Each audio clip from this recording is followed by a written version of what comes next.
नमस्कार दोस्तों।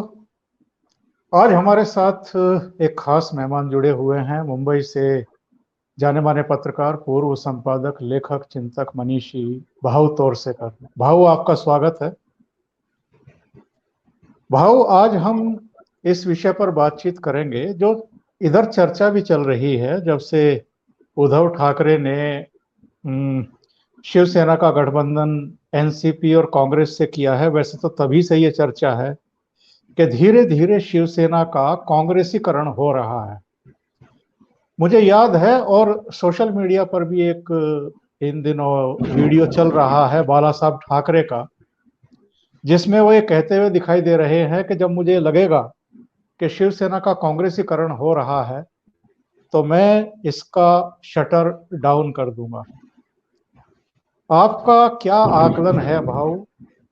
अगर ये बात कही जा रही है कि शिवसेना का कांग्रेसीकरण हो रहा है तो आपका क्या कहना है इस पर?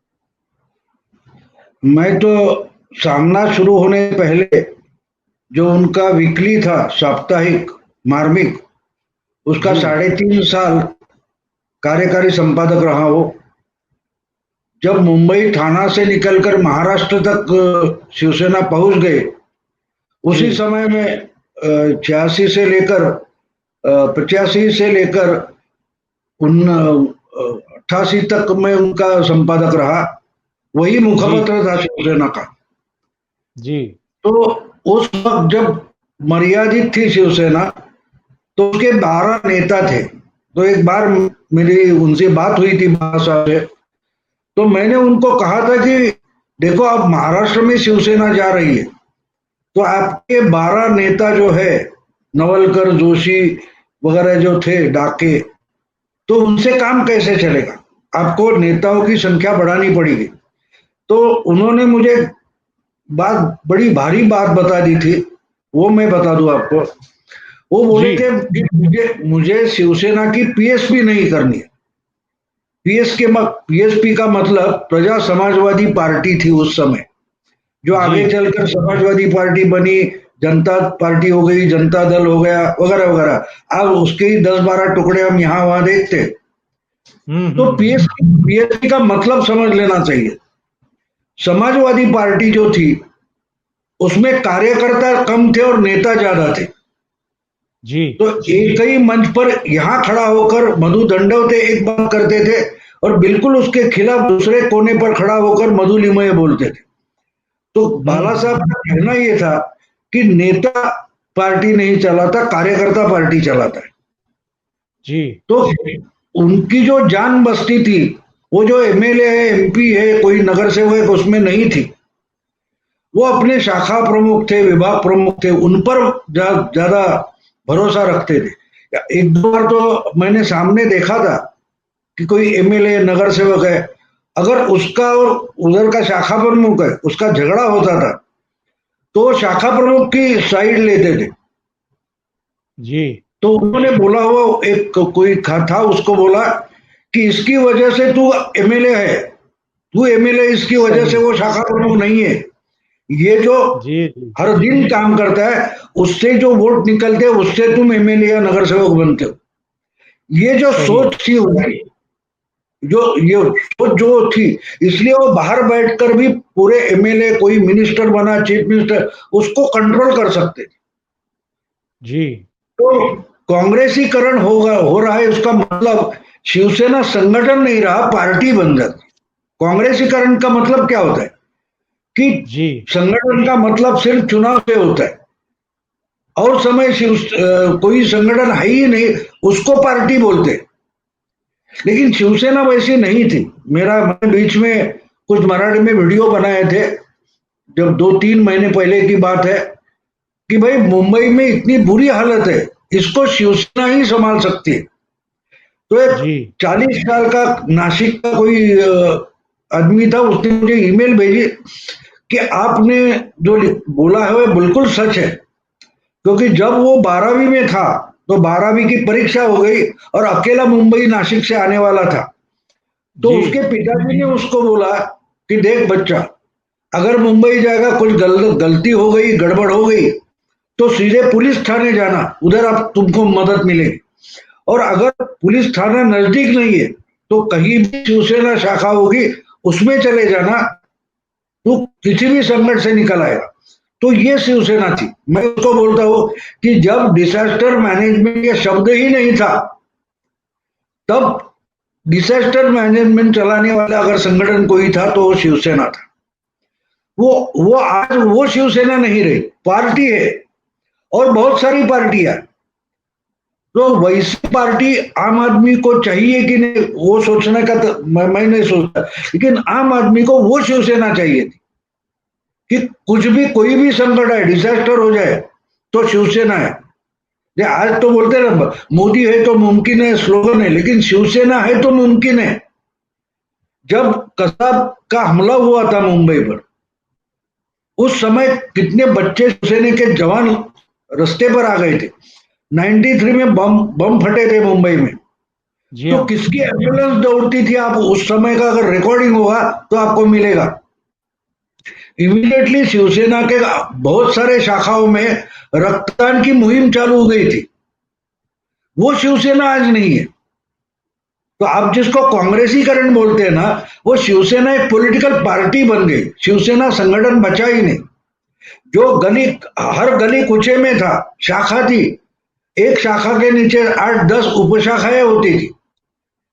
कोई अपने बीवी को शराब पी के मारता है तो वो भी शिवसेना की शाखा में जाता था, और शिवसेना की महिला जाके उसको ठोक देती थी और सीधा कर देती थी।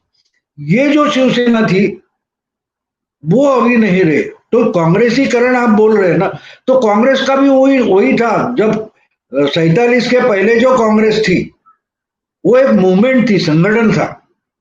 उसके बाद क्या हो गया कि कांग्रेस चुनाव के लिए संगठन चाहिए, और समय चुनाव खत्म हो गए, उसके बाद संगठन है नहीं। आंधी आंधी फिल्म में वो, मुझे ख्याल है ओम प्रकाश ने वो किरदार किया था। तो बोला ठीक है, जी अगर बचेंगे तो अगले चुनाव में आ जाएंगे, इसका मतलब अब संगठन बंद हो गया। जी। तो शिवसेना का कांग्रेसीकरण आप बोल रहे हैं, उसका मतलब ये है कि शिवसेना संगठन नहीं रहा, एक पॉलिटिकल पार्टी बन गई। जो एमएलए की होते, एमएलए कोई एमपी है, वो यहाँ के वहां हो गए तो ये पार्टी खत्म हो गई, या ये पार्टी बन गई। तो कांग्रेसीकरण का मतलब पहले समझ लेना चाहिए कि चुनाव के लिए संगठन, और समय जो चुनकर आए उनकी होती है वो पार्टी। तो शिवसेना अब वैसी होती जा रही, यानी हो चुकी है। अभी मैं उस समय से था, तो संपादक था मार्मिक का। तो बहुत सारे पुराने शाखा प्रमुख है, विभाग प्रमुख है, एमएलए है, मिनिस्टर है, वो भी संपर्क में मेरे बोलते अभी कहाँ है हम, ये शिवसेना हमारी है ही नहीं बोलते। तो ये कांग्रेसीकरण आप बोलते हैं ना, तो एक और पार्टियां बन जाती है। यानी कि हमारे इधर पीडब्ल्यूडी पार्टी थी, शेका पार्टी जिसको बोलते हैं, रिपब्लिकन पार्टी, जो छोटे छोटे बहुत सारे दल थे, वो जनता दल, अभी उनका नामो निशान बचा नहीं। तो वो पॉलिटिकल पार्टी थी, संगठन नहीं थे। तो शिवसेना वैसी बन गई है। और बाला साहब को वो नहीं चाहिए था। वो क्या बोल रहे थे कि मुझे पीएसपी नहीं बनाए, लीडरों की पार्टी नहीं, कार्यकर्ताओं की पार्टी चाहिए, मतलब संगठन चाहिए। आज नेताओं की पार्टी बन गई, और शिवसेना तो है ही नहीं। आप अगर 30-35 साल पीछे चले जाओ, उस समय के अखबार निकालो जब चैनल नहीं थे, तो आपने तो उधर भी शिवसेना के खिलाफ बहुत, ये दंगा वाली पार्टी है, हिंसा करती है, ये सब न्यूज पढ़िए। हाँ, एक शिवसेना परसेप्शन। कहीं जाके कोई बिजली का बिल बढ़कर आया तो उसको जाके मारते थे। अब परसेप्शन बहुत यही सारी था कि उनको पकड़ती थी, लेकिन न्यूज क्या आती थी देखो, कि शिवसेना ने कहां जाकर दंगा मस्ती की है। आज आप शिवसेना की न्यूज पढ़ो तो शिवसेना का मतलब सिर्फ सामना है। पिछले 8 महीने में आप मुझे एक एक न्यूज शिवसेना के बारे में अखबार में ऐसी दिखाओ कि जिसमें ऐसा है कि शिवसेना के कुछ लोगों ने अमुक बे कुछ किया है। बिल्कुल नहीं। आप न्यूज में ये देखेंगे कि आज सामना में ये आया है, बाकी शिवसेना है कहाँ। तो कांग्रेसीकरण का मतलब समझ रहे हैं आप? भाऊ, आप बहुत बड़ी बात कह रहे हैं। आपके कुल मिलाकर के इस वक्तव्य का मैं अगर ये अर्थ निकालूं कि जैसी शिवसेना बाला साहब ठाकरे ने खड़ी की थी, जिन उद्देश्यों के लिए की थी, वो शिवसेना भी खत्म हो चुकी है, वो उद्देश्य भी खत्म हो चुके हैं। यानी ये वो शिवसेना नहीं है जो बाला साहब ठाकरे की थी। यानी उनके बेटे ने, उनके पोते ने उस शिवसेना को तिलांजलि दे दी है। और ये बदली हुई एक पॉलिटिकल पार्टी है। इसका शिवसेना की आइडियोलॉजी से, जो उद्देश्य था, उससे कोई लेना देना नहीं। बिल्कुल बिल्कुल। देखिए आप मैंने संयुक्त महाराष्ट्र का आंदोलन देखा था उस समय जब शिवसेना नहीं थी। शिवसेना तो 66 में आया। 55, 56, 57 में जो महाराष्ट्र स्टेट बनने के लिए बड़ा आंदोलन हुआ, वो मराठी अस्मिता के लिए था कि और अगर भाषा के प्रांत बनते तो मराठी भाषा का प्रांत होना चाहिए। तो उस समय की जो बहुत सारी छोटी मोटी कांग्रेस छोड़कर जो पार्टियां थी, उसमें कम्युनिस्ट पार्टी थी, सोशलिस्ट पार्टी थी, हिंदू सभा थी, जनसंघ था, ये सब पार्टी मिलकर संयुक्त महाराष्ट्र समिति बनी। जी आगे जाकर 1960 में जब महाराष्ट्र बना, तो समिति में जो पार्टियां थी वो अलग थलग होने लगी। लेकिन उस आंदोलन के लिए जो इकट्ठा हुए जवान थे, लड़के थे, वो तो किसी पार्टी के नहीं थे, वो मराठी अस्मिता करके इकट्ठा हुए थे। अब बात जी ऐसी हो गई कि कम्युनिस्ट पार्टी अलग हो गई, समाजवादी पार्टी, सोशलिस्ट और कम्युनिस्टों का झगड़ा शुरू हो गया। रिपब्लिकन पार्टी जो थी उसमें कुछ गुट बन गए, कुछ कांग्रेस के साथ गए। कुछ लोगों को यशवंत राव जी ने कांग्रेस में ही लेके गए, तो बिखर गई समिति। लेकिन जी वो लड़का, वो जो बच्चे थे मराठी अस्मिता करके खड़े हुए, वो तो किसी पार्टी के नहीं थे। वो महाराष्ट्र के लिए लड़ना चाहते थे, महाराष्ट्र को खड़ा करना चाहते थे। तो उनका जो दुख था वो 60 साल में शुरू हुआ जो मार्मिक है वीकली, जी उसमें बाला साहब ने उठाया था। बाला साहब कोई पॉलिटिकल लीडर नहीं थे, उनके पिताजी पॉलिटिकल सोशल एक्टिविस्ट थे, लेकिन बाला जी साहब नहीं थे। तो यही भूमिका जो थी वो लेकर बाला साहब मार्मिक में चलने लगे। तो मार्मिक एक रैलिंग पॉइंट हो गया। और वो जवान लड़के जो थे, पर्टिकुलरली तो मुंबई में था, तो मुंबई में, मुंबई थाना जो इलाका है, वहां के सब ये मराठी लड़के समिति का जो काम करते थे, वो बाला साहब के पीछे आ गए और इन्होंने एक कार्टूनिस्ट को लीडर बना दिया। उसको हम शिवसेना बोलते। ये जी किसी पार्टियों से निकल कर आए हुए कोई नहीं है, ओरिजिनल है। दत्ताजी साल्वी थे, वो स्वतंत्रता के आंदोलन में लड़े थे। बाकी कोई उसमें बाला साहब के पहले जो सहकारी थे उनमें ऐसा कोई नहीं मिलेगा कि जिसने पहले किसी पार्टी में काम किया। तो पूरी की पूरी शिवसेना ओरिजिनली इवॉल्व हुई है, वो हम्म। किसी से टूटकर छूटकर नहीं बनी है। तो जो उनका जो आइडियल्स थे वो महाराष्ट्र के लिए थे, महाराष्ट्र का डेवलपमेंट। अभी मुंबई के बारे में आपको मैंने, मुंबई की जो हालत है उसको मैं, उनका मैंने बोला था कि भाई यहाँ इतनी पॉपुलेशन नहीं चलेगी, ये वो वहां से शुरुआत से बोलते थे। जी तो जो बन गया, अभी देखिए और एक बात होती है, जब कोई ऐसी वैक्यूम बन जाती है पॉलिटिकली, तो कोई उसमें घुस जाता है, तो समिति तो टूट गई है, पार्टियां छोटी छोटी हो अलग हो गई, तो कांग्रेस का फुल फॉर्म में आ गई। फिर कांग्रेस, कोई उनसे लड़ने वाली कोई पार्टी नहीं थी।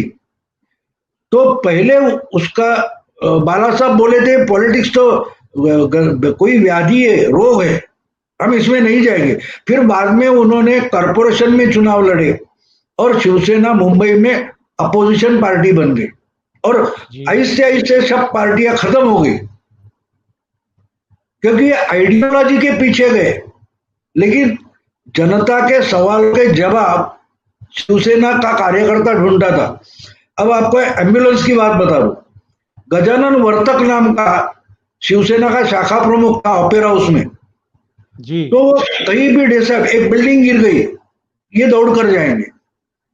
तो वो जब वहां गया और उसको एम्बुलेंस नहीं मिल रही थी, दबे हुए थे मलबे में लोग, उनको निकाल कर लेके जाएंगे कैसे? तो उसने बहुत सारे प्रयत्न किए, प्रयास किए, लेकिन उसको एम्बुलेंस नहीं मिली।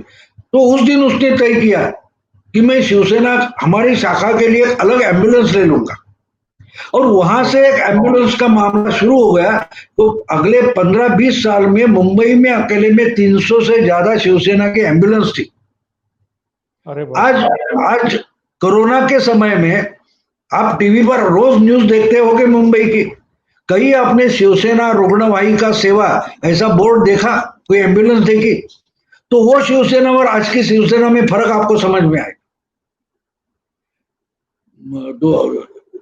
1990 में कम से कम 300 एम्बुलेंस मुंबई थाना में थे, शिवसेना रुग्णवाहिका। आज उसका नामो निशान नहीं मिल रहा है। तो वो शिवसेना जो आप वो शिवसेना बोलते हैं, वो थी, वो आज कहाँ है?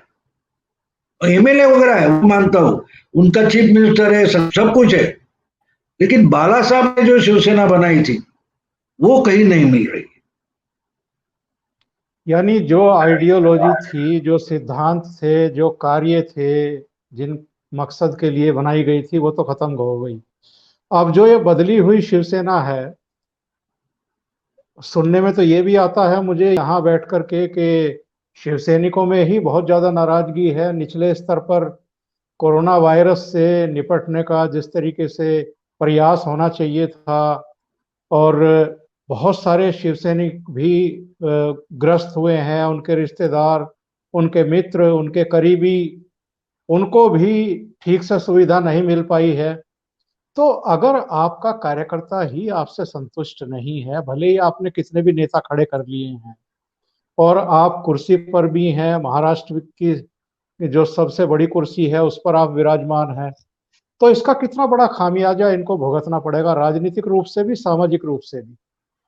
बिल्कुल। एक एक बात आप समझ लो, मैं आपको चंद्रा बाबू का किस्सा बता दूं।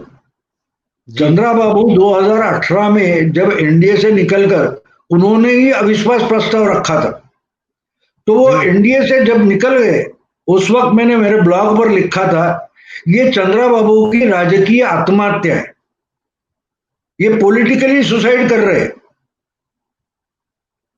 तो उसका मतलब अच्छा, वो तो मराठी नहीं पढ़ेंगे, वो बात अलग है, लेकिन आज वो चंद्रा बाबू कहाँ है देखिए। और बिल्कुल फिर बिल्कुल। सोचिए कि कहीं भी वो दिखाई नहीं देते, तो क्यों नहीं दिखाई देते? वो उस समय तो उनको समझ में नहीं आया था, बिल्कुल आ ही नहीं सकता, क्योंकि मीडिया उनको उठा रहा था हाथ खड़े करके। मैं तो ऐसा बोलता हूँ, नहीं, हाथ खड़े करके जो खड़े होते हैं ना स्टेज पर लीडर्स, तब मैं समझता हूँ को वो डूबने वाले हैं, हाथ उठाकर दिखा रहे हैं हमको कोई बचाओ। जो कोई सही ऐसी बात। उंगली दिखाता है ना, वी फॉर विक्ट्री, वो वी फॉर विसर्जन होता है। सही ये है। हमको समझना चाहिए। देखिए, ऐसा जो खड़ा होता है वो खत्म ही हो जाता है।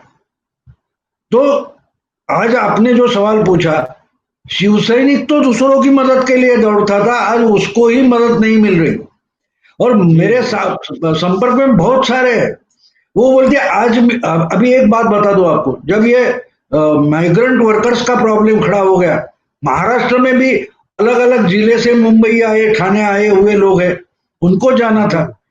तो उनको ट्रेन नहीं मिल रही थी, बस, अरे बस तो तुम्हारे हाथ में, स्टेट ट्रांसपोर्ट जो था वो तो शिवसेना के हाथ में, मिनिस्टर भी शिवसेना का है।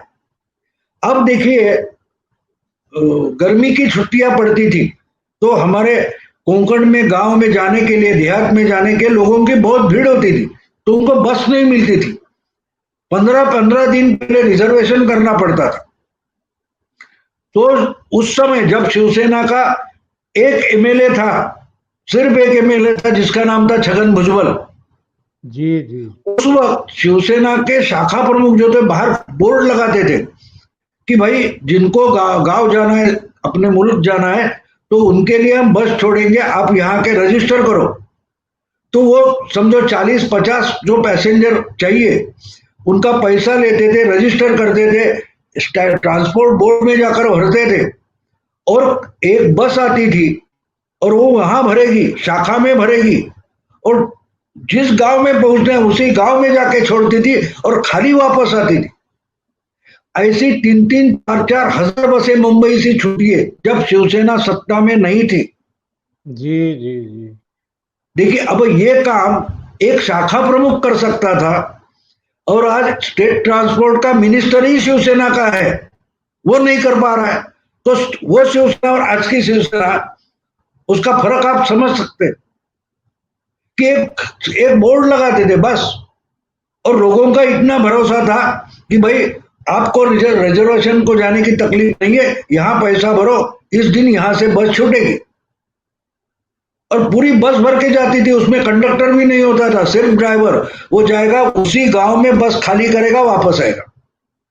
अगर ये बिना मिनिस्टर, बिना एमएलए हो सकता था, तो आज शिवसेना की गवर्नमेंट होकर क्यों नहीं हो रहा है? ये तो आदमी, आम आदमी सोचता है। आम आदमी सोचता है, अगर एक आप घर की बात ले लो कि एक बच्चा पैदा होता है घर में, उसको माँ बाप खिला पिला कर बड़ा करते, आगे चलकर ये अपने काम आएगा ऐसे सोच होती है। और जब असल में उसको वो इंजीनियर बनाया, कोई डॉक्टर बनाया, और बुढ़ापे में अगर वो सहारा नहीं होता तो डॉक्टर बनने से कोई मतलब नहीं होता। वो शिवसेना जो बचपन में, जवानी में लोगों ने संभाली है, अगर आज वो बड़ी होकर सत्ता में बैठकर अगर हमारे काम की ही नहीं है, तो वोटर, मतदार किस ढंग से सोचेगा, ये आप भी सोच सकते, उसके परिणाम आप सोच सकते। भाऊ, आपने सारे बदलाव होते हुए देखे हैं, बदली क्यों है शिवसेना, इतनी बदल क्यों गई है, ये कारण क्या है? नहीं, बदलाव ऐसा होता है, एक बात मैं आपको बोल दूं, आप आपकी जिंदगी मुझे मालूम नहीं, लेकिन मैंने बहुत तकलीफें उठाई है जिंदगी में। 11वीं में, 10वीं में जब स्कूल जाता था, पैरों में जूते नहीं थे। हमारे लिए यूनिफॉर्म भी साल भर में 2 जोड़े लेते थे, बाकी बदलने को कपड़े नहीं थे। तो हम तो दुख में, बड़ी प्रतिकूल स्थिति में जिंदगी हमारी पार की, ऐसा नहीं बोलते। हमारे बच्चे जो थे वो आगे आए, लेकिन वो जो तकलीफें हमने उठाई, उनको अचरज लगता है ये क्यों करते थे ऐसे। अभी हमारी नाती ना आई है तो वो भी वो सोचेंगे, अरे अपना दादा इतना क्यों मेहनत करता था। तो वहां फर्क पड़ना शुरू हो जाता है। आपकी मेहनत से आपने कुछ बनाया है। अगर आपके पिताजी ने उस समय, जब उनकी पेमेंट कुछ 500, 150, 200 रुपए थी, उसमें जो प्रोविडेंट फंड में पैसे काटे गए, या कोई माँ ने कुछ पैसे इकट्ठा करके एक जेवर लिया, तो आप उसकी जो कीमत है वो तोले में जाकर, आज 10 ग्राम का रेट क्या है उससे नहीं कर सकते। जब आप अपने माँ बाप या दादा की, दादी के जो जेवर है उसकी कीमत झवेरी बाजार में करने लगे, तो क्या होगा।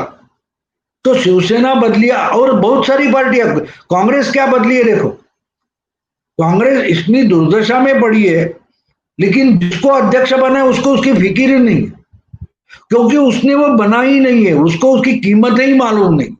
मैं मेरी घर की बात बोल दूं आपको, घर की अपनी बात बोल दूं। जी। मेरी बच्ची जब 7वीं कक्षा में स्कॉलरशिप में दूसरी आई थी, तो मैं रात को घर आया, रिजल्ट तो सुना था वगैरह, घर को आया तो हमारी पत्नी ने हमारी बच्ची को पार्कर पेन लेके दिया था। उस वक्त मैं बोल रहा हूँ, ये समझो 25 साल पुरानी बात है। तो उस समय पार्कर पेन 250-300 रुपए का था। मैं बहुत गुस्सा हो गया। मैंने पत्नी को पूछा, तू क्या अकल अकल कहाँ गई तुम्हारी? ये बच्ची, उसको क्या समझता है, 7वीं में है वो, 250 रुपए का पेन उसको दे रही है। का मतलब समझती हो तुम? लाखों के चेक साइन करने का ये पेन है, इसकी औकात क्या है? तो बच्ची नाराज हो गई, हमारी पत्नी भी नाराज हो गई।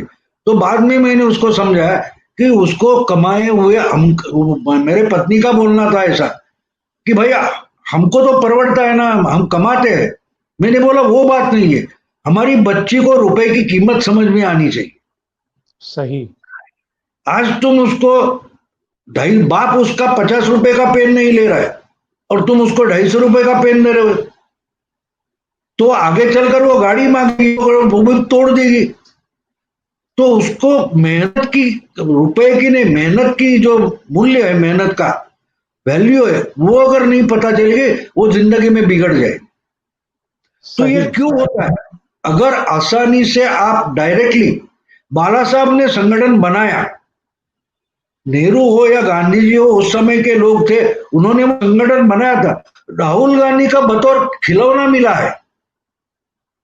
दूसरी तीसरी जनरेशन को जब आसानी से कुछ मिल जाता है तो उनको उसकी वैल्यू पता नहीं होती, यानी बहुत सीरियसली वो देखे तो भी उनको पता नहीं होती। अगर वो पता नहीं होता तो वो बिगाड़ देंगे, तोड़ देंगे। मुझे एक और बात बता दूं आपको, जी। मैंने मुकेश अंबानी की एक इंटरव्यू पढ़ा था, बहुत बढ़िया था।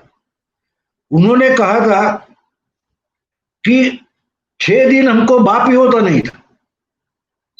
धीरू भाई ने अपने बच्चों को कैसा ट्रीट किया है, तुमने, हमको रविवार को पता नहीं चलता था कि 6 दिन का बाप यही है। धीरू भाई रविवार को उनको चौपाटी लेके जाते थे, आइसक्रीम भेल जो चाहिए खिलाते, लेकिन 6 दिन वो इतने कठोर रहते थे।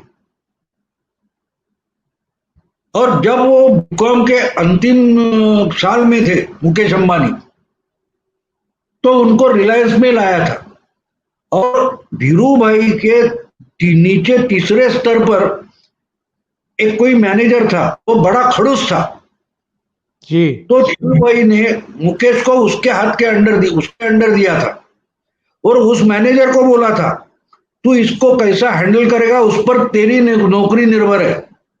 इसका मतलब ये था कि इसको जितना सताना है उसको सताओ, ये कितना सर्वाइव होता है देखेंगे। तो आप समझ रहे हैं, अगर बिल्कुल इसी बिल्कुल। ढंग से राहुल गांधी को कांग्रेस में ट्रीट किया होता तो कांग्रेस की यह हालत नहीं होती। सही शिवसेना कह की रहे बात अलग नहीं है, जो आसानी से मिल जाता है उसकी कीमत होती ही नहीं। हमको तो हैं। बिल्कुल। यूनिफॉर्म यूनिफॉर्म परवड़ता नहीं था, लेकिन आज आज आप देखें तो स्कूल में सर्व शिक्षा अभियान में किताबें मुफ्त दी जाती है, यूनिफॉर्म दिया जाता है, फिर भी बच्चे क्यों नहीं पढ़ रहे? क्योंकि उनको उसकी वैल्यू नहीं। उसी ढंग से अगर आप पॉलिटिक्स में जाओ या फिल्म इंडस्ट्री, किसी भी इंडस्ट्री में जाओ, आसानी से जो बात मिल जाती है उसकी कीमत नहीं, तो उसका सही। परिणाम तो होगा, उसका परिणाम होगा। शिवसेना का भविष्य आप क्या देखते हैं? और इस समय जो ये 3 पैरों वाली सरकार चल रही है, इसका भविष्य क्या देख रहे हैं? नहीं, ये 3 पैरों वाली सरकार ज्यादा नहीं चलेगी। वो तो ठीक है, अपने बोझ से ही गिरने वाली है। अभी एक बात ऐसे कि ये सरकार गिराकर बीजेपी करेगी क्या? बीजेपी तो ये लाइबिलिटी अपने सर पर लेना नहीं चाहती, जी। और उसके पास नंबर भी नहीं है। अभी इसमें से कोई तोड़ फोड़ भी लाए तो उनके मर्जी से चलना पड़ेगा। इसकी बजाय सरकार गिर जाए, मिड टर्म पोल हो जाए, तो बीजेपी आसानी से अपने आप मेजोरिटी ला सकती है। हाँ, जी। शिवसेना जी। का भविष्य क्या है आप पूछ रहे हैं। मैंने जी कल ही हाँ। एक वीडियो बनाया है, वो शायद 2 दिन में डाल दूंगा, कि हमारे मराठी में बोलते दबा धरून बसलेला वाघ। शेर जो होता है वो जब शिकार करने वाला होता है तो आवाज नहीं निकालता, वो अपनी जगह कुछ घंटे बैठा रहता है। तो राज ठाकरे अपनी जगह चुपचाप बैठा है, ये बात आप समझ। जी जी जी। आपने 2005 से लेकर आज तक राज ठाकरे को देखा है, किसी भी बात पर वो रिएक्शन देते थे, लेकिन 8 महीने से वो चुपचाप बैठे। जी। तो शिवसेना में जो नाराज धड़ा है, जवान कोई असल में कार्यकर्ता है, उनको कोई पद नहीं चाहिए, कुछ करना है। और कोरोना तो उनके लिए चैलेंज था। वो हैरान है, परेशान है कि हम क्या करें, इस समय तो हमको कुछ करना चाहिए लोगों से जुड़ने के लिए, और पार्टी कोई प्रोग्राम नहीं ले रही। तो ऐसा जो धड़ा है उसको बाला साहब चाहिए, और बाला साहब की प्रतिमा अगर राज में है तो उस धड़े को वो लीड कर सकता है। अगर कार्यकर्ता यानी बाला साहब की जो ओरिजिनल शिवसेना है वही अगर नया लीडर लेकर निकल जाए तो क्या होगा, इसलिए मैं आपको थोड़ा पीछे लेके जाऊंगा। जी। शिवसेना कहां से बनी? शिवसेना थी ही नहीं, किसी पार्टी से तो निकली नहीं थी। लेकिन मैंने आपको शुरुआत में बोला कि संयुक्त महाराष्ट्र समिति के पास जो जवान कार्यकर्ता थे वो किसी पार्टी से बंधे, वो अपने एक आइडिया से पक्के थे, हम महाराष्ट्र के, हमको महाराष्ट्र खड़ा करना है। तो उसको कोई सत्ता पद या अधिकार पद नहीं चाहिए, उसको काम करना है। उसके पास दिन में 4 घंटे खाली है तो उसका कुछ सदुपयोग हो जाए तो करना है। जी जी। वो जो धड़ा है वो शिवसेना ने गंवाया है। वो आज ऐसे बोलो कि हाइबरनेशन में कुछ करना चाहता है लेकिन स्कोप नहीं है। अगर उसको राज ठाकरे जैसा लीडर मिल जाए, वो will leading from the front, तो उसी अलग नाम से, जैसे संयुक्त महाराष्ट्र समिति शिवसेना नाम से फिर उभरी, तो शिवसेना कुछ दूसरे नाम से उभरेगी, क्योंकि अस्मिता मरती नहीं। बिल्कुल। असल कार्यकर्ता होता है, उसकी काम करने की इच्छा कभी मरती नहीं।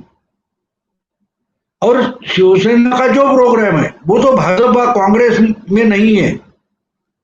बस एक समस्या दिखाई दी तो घर से दरवाजे से निकलकर दौड़ना, उसको शिवसैनिक बोलते। और आज की शिवसेना वही भूल गई है। तो जो ऐसी मानसिकता के जो नए जवान हैं वो तो मनसे में चले जाएंगे, एमएनएस में जो है उसका संगठन करने के लिए पुराने शिवसैनिक है वो भी वहां चले जाएंगे। तो शिवसेना एक पॉलिटिकल पार्टी करके बचेगी। और फिर शरद पवार के साथ में जाकर Janata Dal, PWP, Republican party, ये जो और कम्युनिस्ट पार्टी, मार्क्सिस्ट पार्टी, इनका महाराष्ट्र में क्या हुआ आपने देखा है, वही शिवसेना का होगा, वही शिवसेना का होगा। इसलिए मैंने शुरू में बोला था ये गवर्नमेंट बनने से पहले कि शिवसेना कांग्रेस या एनसीपी के साथ जाने वाली है।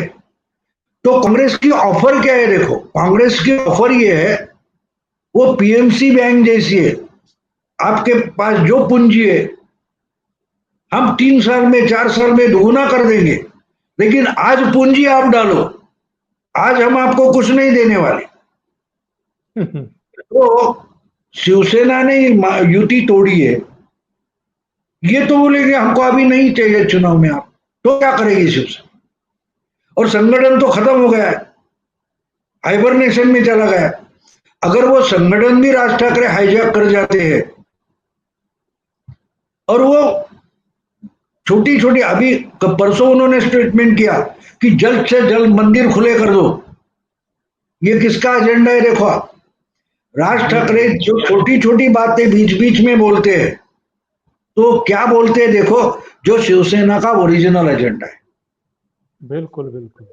तो अगर वो लीड लेने के लिए खुले आम मैदान में आ जाए तो शिवसेना का भविष्य क्या होगा आप अपने आप तय कर सकते हैं।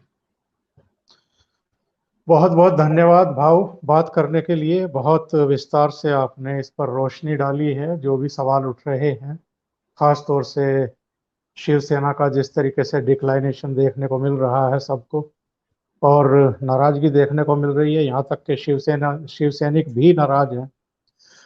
एक बार फिर आपका बहुत बहुत धन्यवाद। नमस्कार।